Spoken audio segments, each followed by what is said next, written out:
শুভ সন্ধ্যা বন্ধুরা, তোমরা কেমন আছো? নিশ্চয়ই ভালো আছো, আমিও ভালো আছি। আরেকটি নতুন ভিডিওতে তোমাদের স্বাগত আর ভালোবাসা জানিয়ে আজকে ভিডিওটা শুরু করছি, ঠিক আছে? আর সেইভাবে তোমাদের কোনো বড় ব্লগ ভিডিও দিতে পারছি না, কেননা সেইভাবে তো কোথাও যাচ্ছি না ওর জন্য।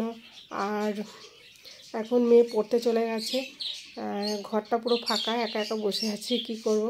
আমাদের দাদাভাই এখন আসেনি, ও বললো 8টার সময় আসবে। আর কালকে গেছিলাম একটা কম্পিটিশানে, সে কম্পিটিশানে গিয়ে ওই কী বলবো, অনেকটা দূর, সেই হচ্ছে তোমার বাগমারি বাজার, ঠিক আছে? কোনো দিনও যাইনি, একা একা গেলাম। 2-3 জন গেছিলো, তাদের সাথে গেছিলাম, তোমাদের দাদাভাই যায়নি। তা বললে তুমি কি যেতে পারবে? আমি বলি কি হ্যাঁ, সবাই যাচ্ছে যখন তাহলে যাই, মেয়েকে নিয়েই গেলাম। আর ওরা এখনও রেজাল্টটা বলেনি, ঠিক আছে, ওরা পরে জানিয়ে দেবে বলেছে। আর এই টুকিটাকি যে কম্পিটিশানগুলো সেগুলো করাই, যাতে হাতটা বসে না যায় ওর জন্য।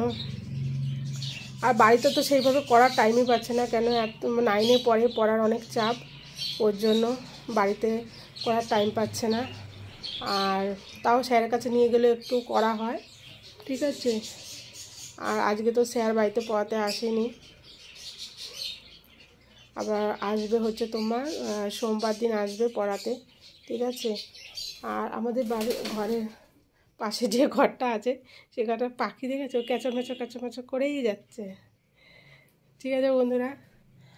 আর দেখো, ঘরের মধ্যে জামা কাপড় মেলেছি, বৃষ্টি হচ্ছিলো বলে পুরো মানে জামা কাপড় সব ভেজা, ঠিক আছে। এই কিছুটা শুকিয়ে নিয়েছি আর কিছুটা এই দেখো রয়েছে, এই যে।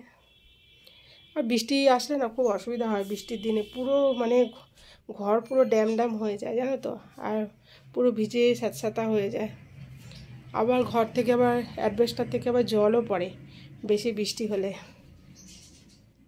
ঠিক আছে বন্ধুরা, রাখছি।